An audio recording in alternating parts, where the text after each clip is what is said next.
Guys, ngayon ay si-share ko lang sa inyo itong ating nabiling side box mula sa Shopee, no? Ayan, no? Ito ay murang-mura laang, 2,800 hanggang 3,000. Ayan, no? Napakalupit. Easy to install, guys. Meron pa siyang bakal na nagbabalanse dito sa gitna. Ayan, no?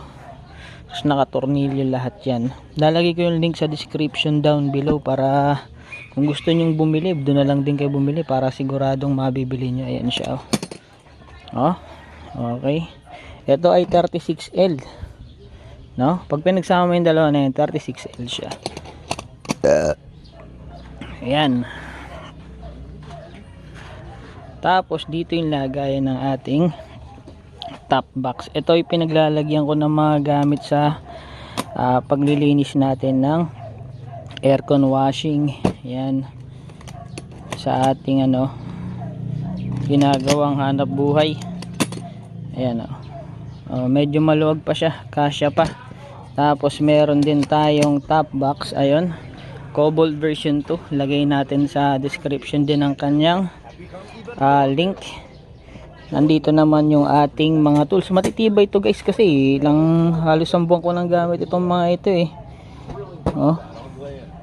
Yan, Cobalt version 2 45L. Ito ay nilalagay ko sa likod. Nandito ay yung ating mga solid tools, mga power tools, mga wrenches, screwdriver. Yan. Ganito itsura niya pagka nakalagay sa likod yung ating top box. Lagay natin. So, ayan. Ayan na ang kanyang itsura, no? So, lahat ng gamit natin is nadadala natin kahit naka-single lang tayo. Dahil dyan sa mga boxes na yan. Isang 45L, 36L. Ito, guys, naging 36L to kapag pinagsama mo silang dalawa. 36L yan. Ayan ang itsura nya.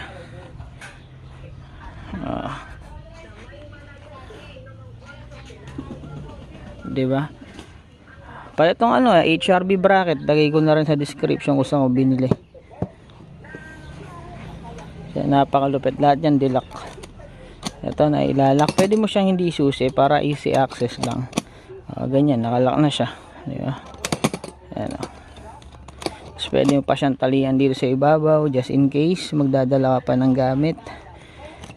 Ito rin ganun din, removable din siya. Ayan, easy access din yung nya, lock nya, pantanggal mismo ito sa ilalim. Pinutin mo lang to, matatanggal na yan. Yan lang, pwede mo siyang hilahin. Tapos ito naman is ganun din. Ayan, Tapos pag iiwanan mo, syempre pwede mo siyang ilak. May mga lock siya. Ito, guys, pag binili nyo to, kasama na tong bracket nya.